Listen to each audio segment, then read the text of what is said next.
Einen schönen guten Tag, herzlich willkommen beim Ludis Tarot. Wir schauen uns an, was hier in die Karten zu finden ist. Ich sitze hier heute ein bisschen komisch, aber ist auch mal interessant, so ein bisschen von der Seite. Wie wenn man so Passfotos macht, kennt ihr das noch?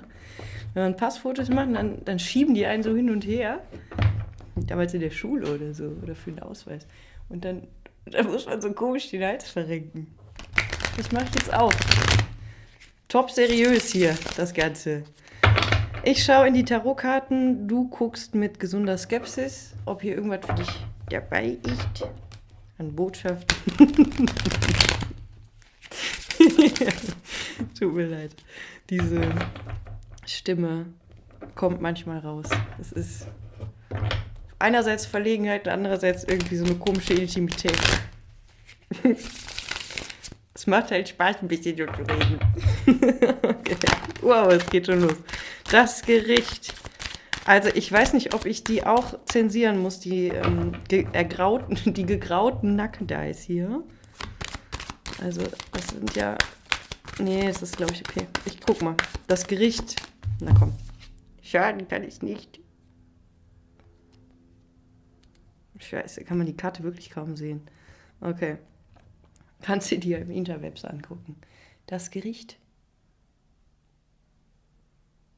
Was das alles heißen kann, es ist große Inspiration. Also es ist wie, Halleluja, was geht? Irgendwas Krasses passiert. Vielleicht hast du wirklich eine für dich lebensentscheidende große Eingebung. Es geht wirklich um so ein, Heureka. Was geht? Es wird dir was in die Hände gegeben. Ich weiß nicht, ob du das Gefühl kennst. Manchmal hat man das auch beim Meditieren zum Beispiel. Also wenn man auf eine Weise meditiert, dass man einfach ein bisschen der Energie folgt. Das mache ich manchmal auch im Zug oder sowas. Und dann kann das sein, dass einem plötzlich dieses Gefühl zuteil wird, dass einem irgendwas in die Hände fällt.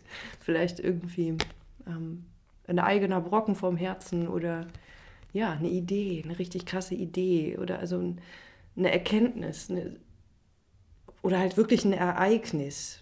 Vielleicht auch eine krasse Wettererscheinung. Achte mal auf das Wetter, als wenn du das nicht machen würdest. Du, Königin der Stäbe, Geschlecht, Gender, völlig wurscht. Was du bist, was du hast, wie du dich empfindest und erlebst. Wir haben hier, ich liebe diese Karte, denn, das wissen schon die schon ein bisschen länger hier sind, hier ist die verrückte schwarze Katze. Das ist die beste. Das ist die beste Figur im ganzen Tarot. Auch neben dem, also der Salamander ist schon auch sehr gut. Und andere natürlich auch. Aber diese schwarze Katze ist ein Spirit Animal. Du kannst auf jeden Fall mit der Königin der Stäbe deine Verrücktheit ein bisschen rauslassen. Und ich habe hier mit den 5 der Münzen das Gefühl,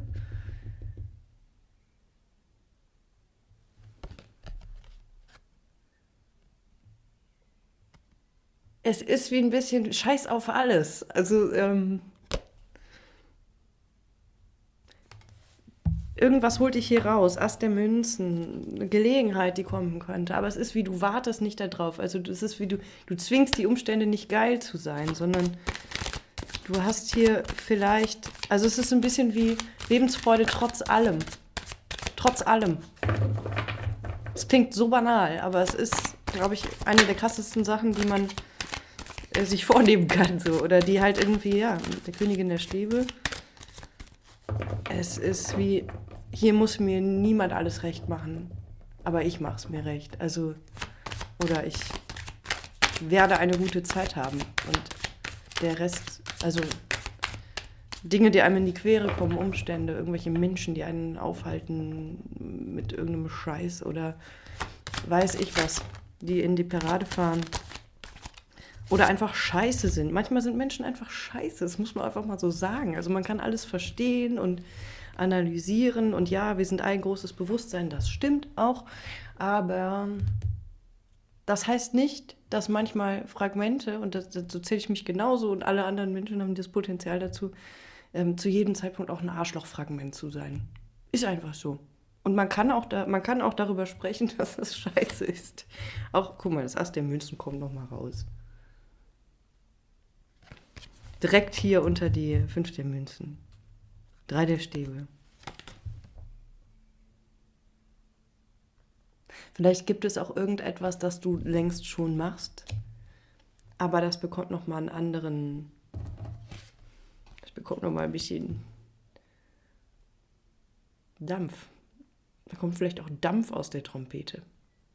Kennt ihr noch die Dampfente von diesen Werbesendungen früher?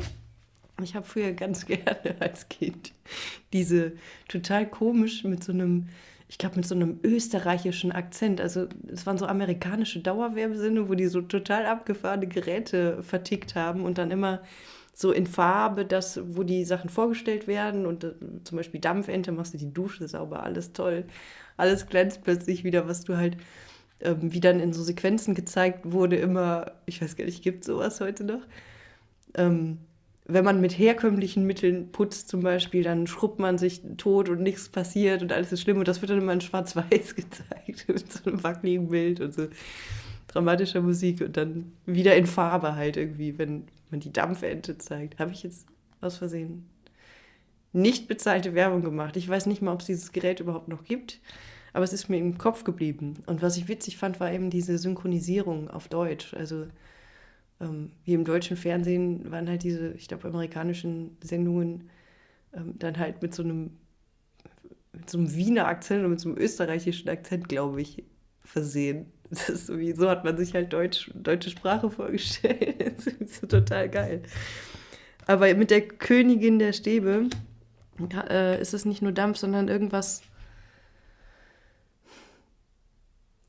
funkt noch mehr, irgendwas hat noch mehr Funken. Ich entfachte. Aus der Stäbe, was geht denn hier ab? Hast du dich hier aus einem Loch befreit? Frage ich dich jetzt. Frag dich das selbst. Oh, der Ritter der Münzen hat sich schon eine Page der Schwerter. Oh, okay, du hast vielleicht in deinen Gedanken, aber vielleicht auch in einem Konflikt dir Luft gemacht, ohne allzu viel vorher das Ding studiert zu haben. Du hast deine Meinung gesagt, habe ich das Gefühl. Ich rede heute mit meiner Kodderschnauze. 7 der Stäbe.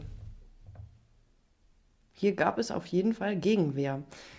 Kann auch sein, dass du dich mit dem Pagen der Schwerter auf irgendeinen Schwachsinn nicht eingelassen hast, sondern wie, okay, das passiert, ich sehe das, irgendjemand kommt dir blöd und es ist so wie, jetzt habe ich halt leider den Patron, ich wollte eine andere Karte schmeißen, lassen wir ihn mal in Ruhe. Das ist nämlich, was das zeigt, also dieses nicht auf etwas zu reagieren, zeigt manchmal Menschen, die dir doof kommen, viel besser, dass sie dich besser in Ruhe lassen sollten. Es ist wie, du holst aus, aber du schlägst nicht zu. Und es ist so wie, ich habe heute, auf meinem anderen Kanal habe ich es schon gepostet, Alexander Markus hat ein neues Werk rausgebracht dieses Jahr und das heißt Karate. Das ist ein ganz toller Song. Er hat selber, glaube ich, einen Kommentar unter diesem neuen Musikvideo angepinnt, da steht einfach nur, ich warne euch. Das wusste ich hier auch drunter. Das passt auf jeden Fall total gut zu der Legung. Es ist lustig natürlich, Alexander Markus. Und es ist gleichzeitig aber auch, ich warne euch. Also, wenn einer blöd kommt, dann, er kann sehr gut Karate. Du kannst vielleicht, also vielleicht machst du wirklich Karate, aber im übertragenen Sinne kannst du vielleicht auch sehr gut Karate. Also Selbstverteidigung. Du hältst dich bedeckt.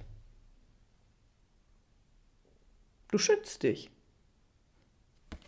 In diesem ganzen Rahmen, wo halt so viel passiert, also wäre halt die interessante Frage, dass du dich nicht an den Stellen schützt, wo es darum geht, dass du selber diesen Drive und dieses Feuer, ne, hier, diese Casalla, Lady Casalla, geiler Künstlername.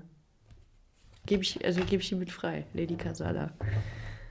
Boah, ist richtig geil. Gibt es das schon? Weiß ich nicht. Lady Casalla. Oder Sir Casalla.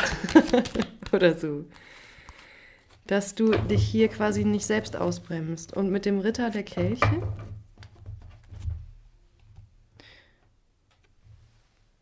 könnte natürlich, also es macht am meisten Spaß, diese Karte so zu deuten, dass da was auf dich zukommt, was Schönes, was Emotionales, dass du aber auch einfach deine Gefühlswelt in Bewegung bringst. Also du hältst dich in Bewegung, das wäre das Interessante. Was dich vielleicht aus einer möglichen Stagnation befreit, aus so einem möglichen Festsitzen, aus so einem, dieses, vielleicht wirst du angegriffen von irgendwas oder gebremst oder vielleicht, ja, hast du vielleicht auch ein paar Signale auf Energieebene, das gibt es ja auch, wo du merkst, oh, irgendwas stoppt mich hier. Also wenn du sehr sensitiv bist, dann merkst du das, wenn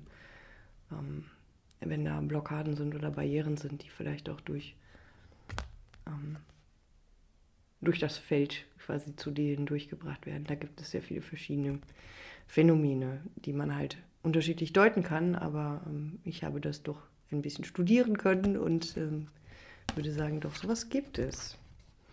Und das kann man manchmal auch sehr klar identifizieren, indem man zum Beispiel mit den Menschen darüber spricht und sie sagen, ja, ich habe dir Bad Vibes geschickt. Dankeschön, dafür habe ich doch eigentlich ein Item. Aber ich war lange nicht mehr hier an der Kiste. Für den Fall... Du hörst mich, glaube ich, gerade gar nicht. Wie ist das denn? Ja.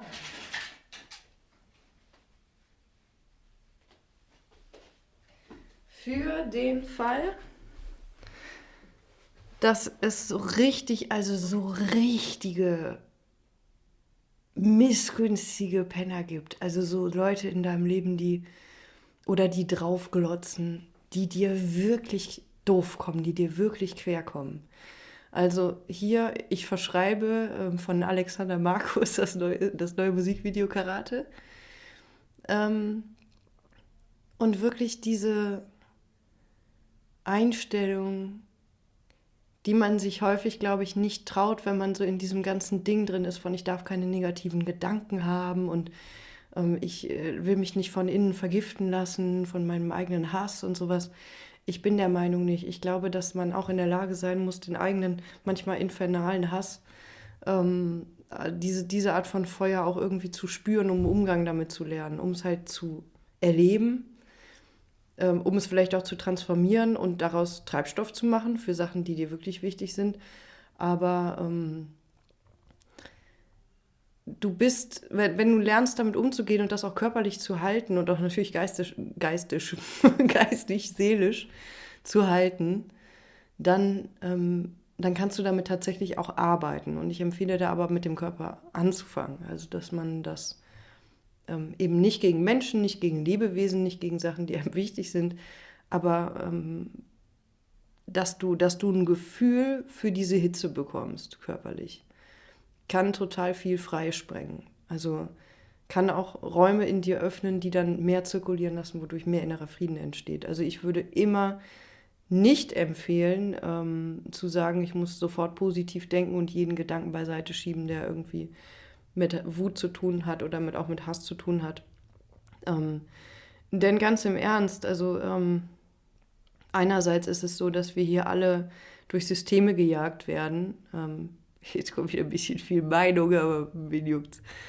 Dass wir hier alle durch Systeme gejagt werden, die wirklich einfach inakzeptabel sind. Es ist auf einer Ebene von Existieren und von Lebensfreude und Vitalität und von psychischer Entwicklung und also das, was dem Menschen gerecht wäre, sind diese Dinge, die hier wir unseren kleinen Menschen antun, absolut inakzeptabel, bin ich der Meinung. Und alles, was darauf folgt, bricht uns im Grunde oder diese Sachen brechen uns. Und wir sind, es kann sein, dass man irgendwann an diesen Punkt kommt, wo man das halt irgendwie, wo einem das klar wird, ne, hier das Gericht. Und dann geht eine Reise los, die halt irgendwie im Grunde einfach eine Befreiungsreise ist. Und ich glaube, dass die spirituelle Reise, wenn man die so nennen möchte, am Ende des Tages nichts anderes ist oder sein sollte. Denn wenn es dazu führt, dass man wieder sich so Fesseln auferlegt, von wegen positiv denken müssen oder ne, wenn die Leute manifestieren wollen, oh Gott, ich darf auf keinen Fall Hass empfinden, ich kenne es nicht anders, als dass einen dieses Unterdrücken von denen vergiftet, wenn du es nicht zulässt. Und es kann dazu führen, dass man immer wieder in dieselben Situationen rennt, weil etwas in einem will das erlösen, will das freisetzen. Und es geht nicht darum, das freizusetzen, indem man anderen wirklich schadet. Und wenn du also wenn du wirklich merkst, so, boah, ich hasse einen Menschen dafür, dass er mir etwas angetan hat, dann, ich denke, dann passiert nichts. Du hast damit keinen, weiß ich was, Fluch ausgesprochen oder was auch immer. Du hältst eben daran nicht fest, du verarbeitest es, indem du es irgendwie ausdrückst, indem du das bewegst, indem du das irgendwie bewegst. Wenn es sowas gibt, wie dass sich diese Sachen dann irgendwie zeigen, glaube ich, dass es mehr von den Situationen ausgeht, wo Leute auf jeden Fall die Guten spielen wollen die ganze Zeit und ihren Hass unterdrücken oder das die ganze Zeit verkleiden und unten drunter halt ständig unbewusst irgendwelche komischen Sticheleien abfeuern oder weiß ich was machen. Also irgendwelche komischen Sachen machen, die dann Situationen sabotieren. Oder wenn sie halt in großer Bedrängnis sind, irgendwie weiter ausholen, dann irgendwelche Kampagnen fahren und weiß ich was. Also Leute machen Scheiße häufig dann, wenn sie besonders die Guten sein wollen. Insofern braucht man diesen Modus von kopuliert euch mal bitte alle schön in das Gelenk zwischen Wade und Oberschenkel. Wenn du in diesem Modus bist, dann genieße diesen Modus. Schöpf daraus Kraft. Schöpf daraus auch eine Situation, in der du dir selber nochmal anders näher kommen kannst, in der sich eine Intimität einstellen kann zwischen dir und deinem Hass. Also ich denke, das ist ein bisschen unkonventionell, dass man das jetzt so ausspricht, aber ich bin wirklich der Meinung, dass das eher hilft. Also es hat auf jeden Fall mir immer mehr geholfen, mich mit meinem Hassen können auseinanderzusetzen und ganz andere Dimensionen von Liebe im Übrigen freigeschaltet. Einmal Liebe gegenüber sich selbst, weil man sich zugesteht, dass eine innere Reaktion auf einen äußeren Mist passiert. Und es sitzt nicht fest, also du bist nicht immer wieder gezwungen, immer wieder Situationen aufzusuchen, in denen, wie im Wiederholungszwang, etwas sich beweisen will oder etwas gelöst werden will, aber man kann es nicht, weil man sich einfach nicht zugesteht, dieses Gefühl zu fühlen, was verdammt nochmal einfach gefühlt werden will, ohne es halt irgendwie in eine neue Scheißaktion zu bringen, weil dann erhält man das Ding natürlich, das ist klar. Darum geht es mir auch nicht. Also, keine Gewalt anwenden, weder gegen sich noch gegen andere, aber ein Zugang zum Hass kann total fruchtbar sein. Total. Ich meine, er ist doch sowieso überall. Wovon reden wir denn hier? Also, es ist doch überall. Und ja, das zeigt die Erfahrung. Es kann sehr stabilisierend wirken, auch die dunklen Kräfte in sich zu vermitteln und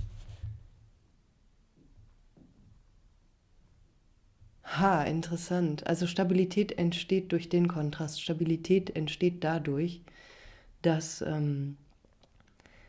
du mehrere Kräfte parallel laufen lässt. Mehrere Frequenzen. Die Frequenz von Liebe parallel zur Frequenz von Wut und Hass. Und es kotzt mich alles an. Ich liebe alles. Ist ein merkwürdiger Zustand, aber ist ein sehr stabiler Zustand. Sehr vitaler Zustand. Sehr lebendig, sehr echt. Das ist das, worum es hier geht. Können wir das so stehen lassen? Das können wir offensichtlich so stehen lassen. Dann verabschiede ich mich für heute und habe mir damit wohl auch offensichtlich mal Luft gemacht. Oder was ausgesprochen, was ich ganz dringend mal aussprechen wollte. Nämlich mal ein bisschen über den Hass sprechen.